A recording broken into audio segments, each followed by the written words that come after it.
Para contexto, mi nombre es Elena y acabo de pasar por el peor año de mi vida. Perdí a mi esposo Alan hace exactamente 6 meses en un trágico accidente dentro de la empresa de ingeniería donde trabajaba. Llevábamos 3 años de un matrimonio perfecto y acabábamos de comprar con mucho esfuerzo un hermoso departamento en una zona residencial muy tranquila. Nuestra vida era un sueño hecho realidad, pero se derrumbó en un segundo. Lo que hacía la situación aún más difícil de sobrellevar era la relación con mi suegra, Marta. Ella siempre me odió en secreto desde el primer día en que nos conoció. Marta es una mujer sumamente clasista que venía de una familia con dinero, y yo venía de un hogar muy humilde. Ella nunca aceptó que su hijo consentido, un ingeniero exitoso y con un gran futuro por delante, se hubiera casado con alguien que tuvo que trabajar de mesera para pagar sus estudios universitarios. Durante nuestro matrimonio, Marta me lanzaba comentarios pasivo-agresivos en cada cena familiar, criticando mi ropa, mi forma de hablar y hasta la comida que preparaba. Alan siempre me defendía firmemente, y llegó un punto en el que redujo las visitas a su madre para protegerme de sus humillaciones. Pero tras el terrible funeral de mi esposo, la verdadera naturaleza de esa mujer salió a la luz de la forma más cruel imaginable. Ni siquiera me dejó pasar el primer fin de semana llorando en paz dentro de mi cama. Al día siguiente del entierro, cuando mi casa aún estaba llena de flores de condolencias y yo no tenía fuerzas ni para levantarme a comer, el timbre de la puerta principal comenzó a sonar de manera histérica y repetitiva. Me sequé las lágrimas de los ojos, me puse una bata y abrí la puerta, encontrándome de frente con la mirada fría de Marta. No venía sola, estaba acompañada por su hijo menor, Hugo, quien miraba hacia el suelo con evidente vergüenza. Marta ni siquiera se molestó en saludarme o preguntarme cómo me sentía tras la pérdida del amor de mi vida. Entró a la sala empujándome levemente con el hombro, paseó su mirada por todo el lugar y se dio la vuelta para encararme. Sin el menor rastro de dolor por la muerte de su propio hijo, me miró fijamente y me exigió con un tono de voz autoritario que le entregara de inmediato las llaves del auto de Alan y las escrituras del departamento. Yo me quedé completamente congelada en el pasillo, sin poder creer la tremenda falta de respeto y la frialdad de sus palabras. Con la voz entrecortada por el llanto, le pregunté de qué estaba hablando y si acaso no respetaba el luto por Alan. Marta soltó una risa seca y me dijo que no hiciera un drama innecesario. Afirmaba con total descaro que, como el vehículo y la propiedad los había pagado su hijo con su exitoso salario, todo eso legalmente le pertenecía a ella por derecho de sangre.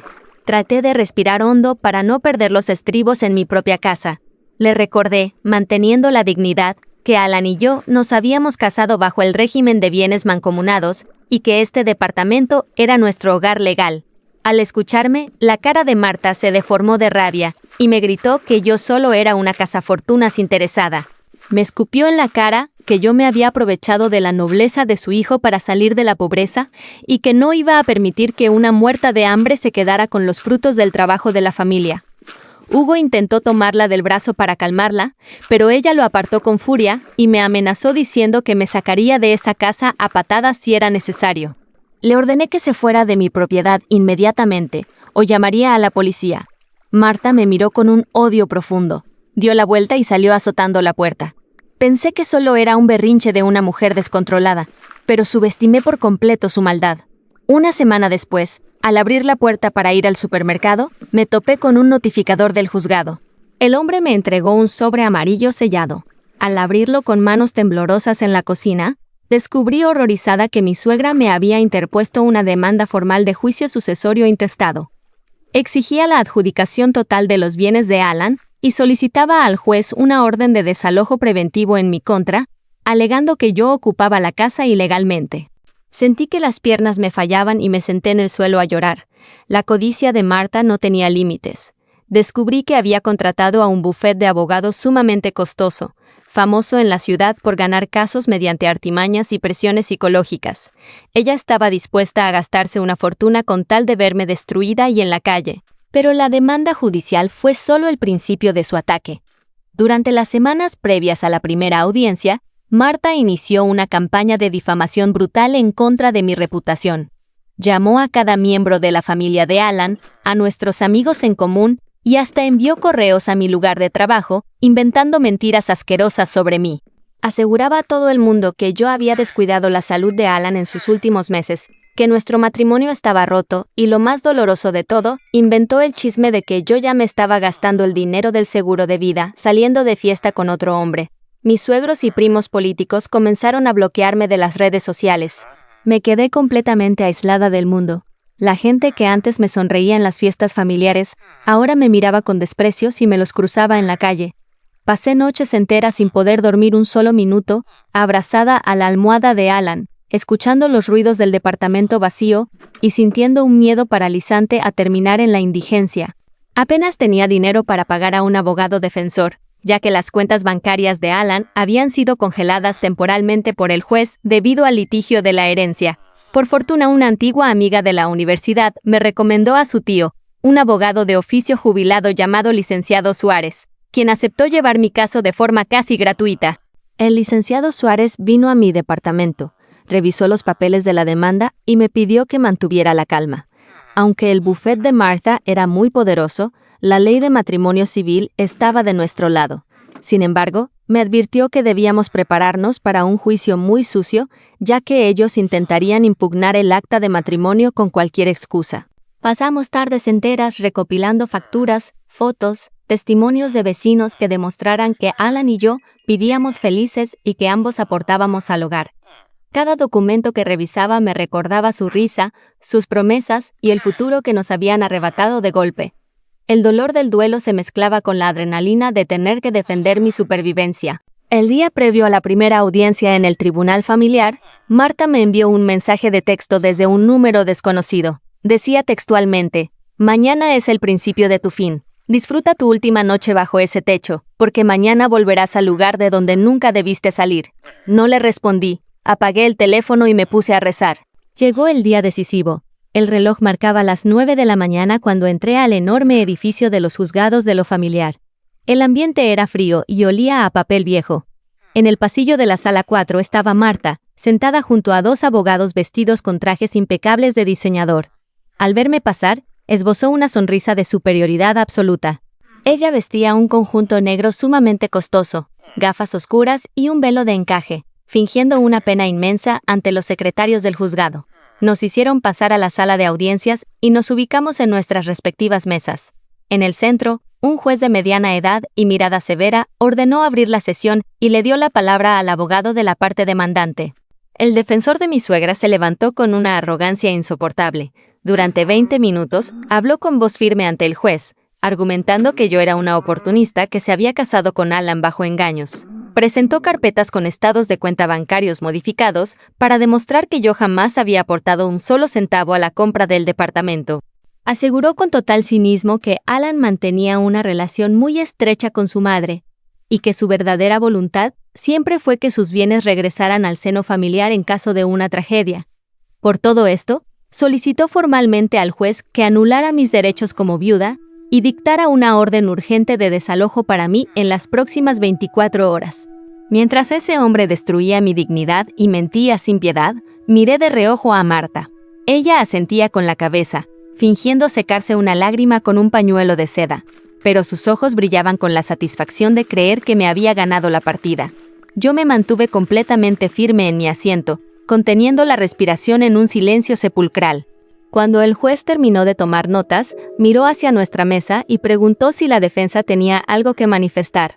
El licenciado Suárez se levantó con mucha tranquilidad, se abotonó el saco y caminó hacia el estrado. Con una sonrisa serena que desconcertó a los abogados de mi suegra, le entregó al secretario del juzgado un sobre de plástico sellado.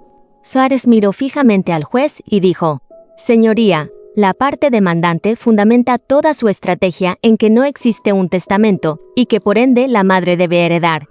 Sin embargo, venimos a presentar el testamento oficial y definitivo de Alan, debidamente certificado ante el notario público número 12 de esta ciudad». Al oír eso, la sonrisa de Martha se borró.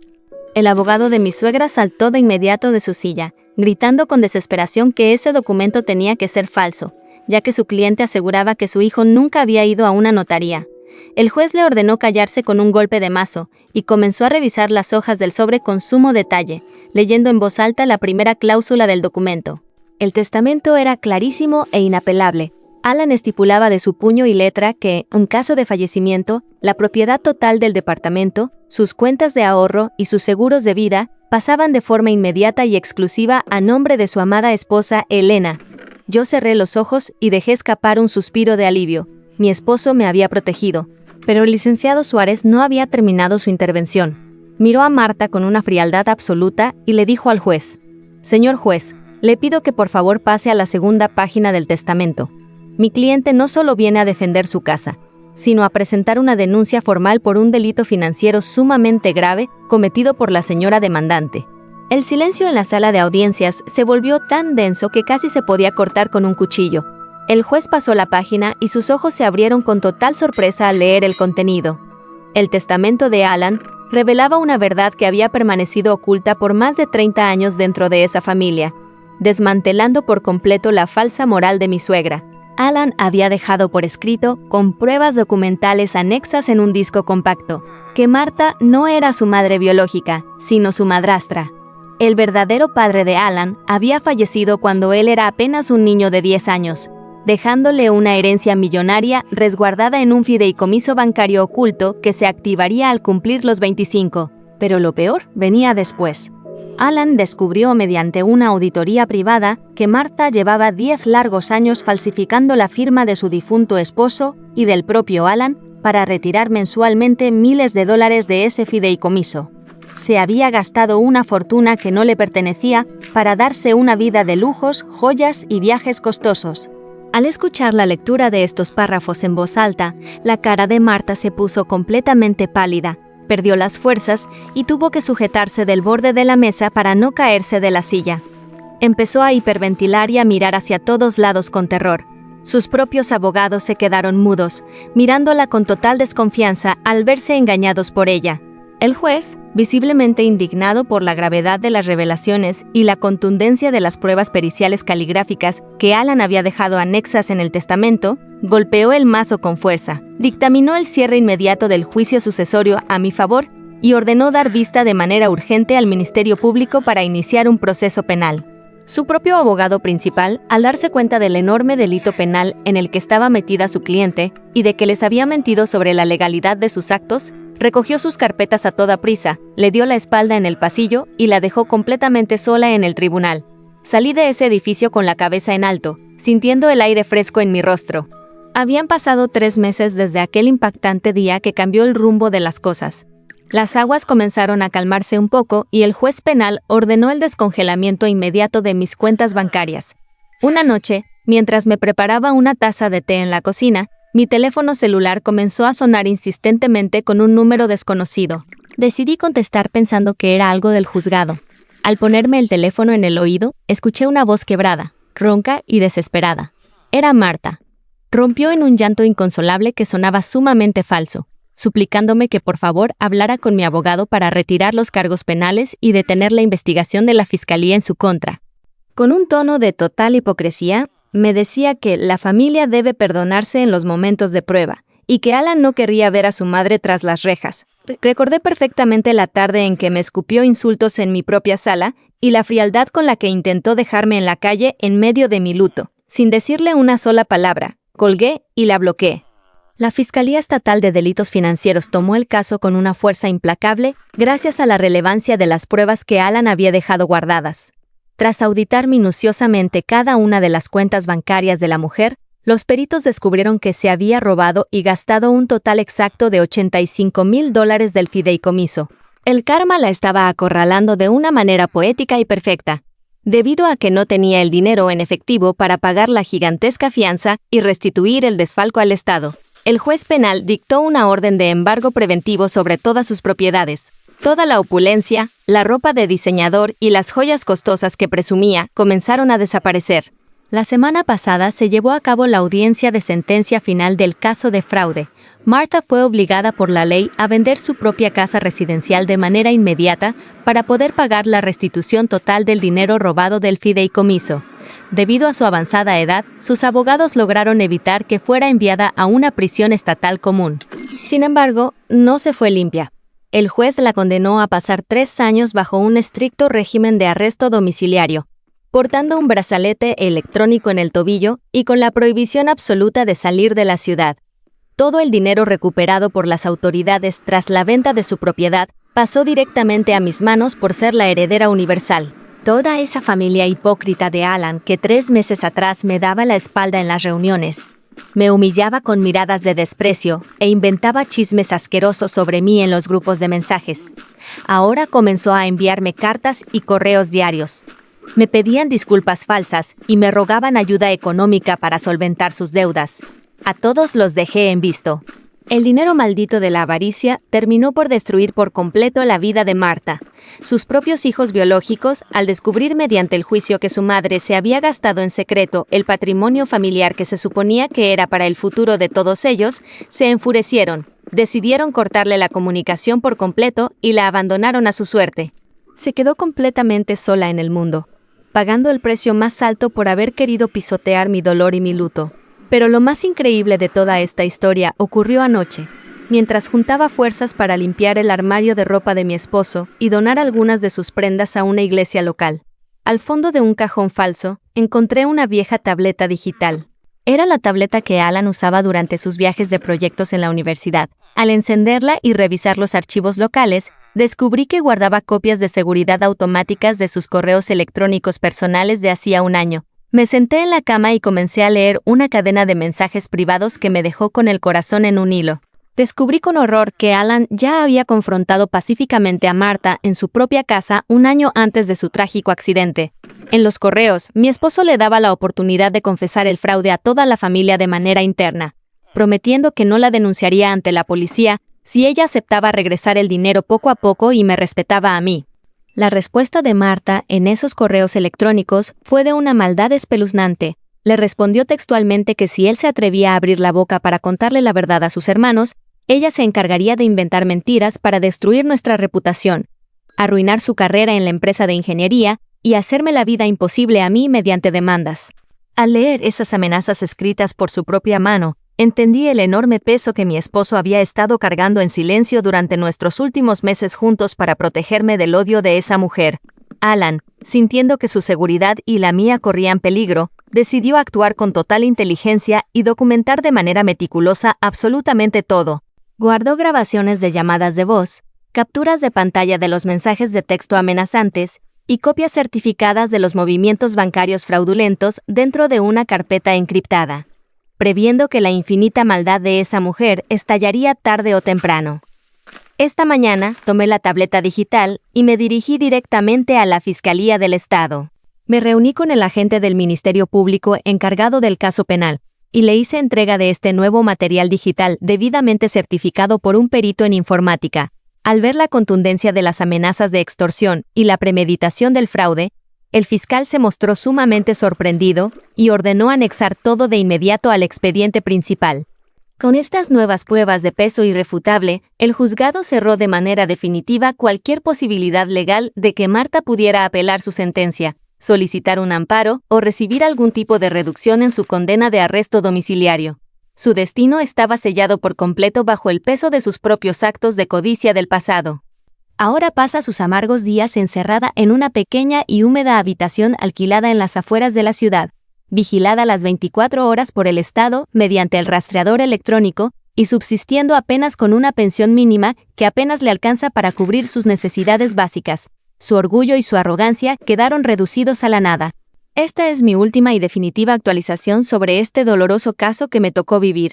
Esta misma mañana acudí a las oficinas de la notaría número 12, acompañada por el licenciado Suárez, para firmar los papeles legales definitivos que transfieren la totalidad del dinero recuperado del fideicomiso a la administración de la Universidad Estatal.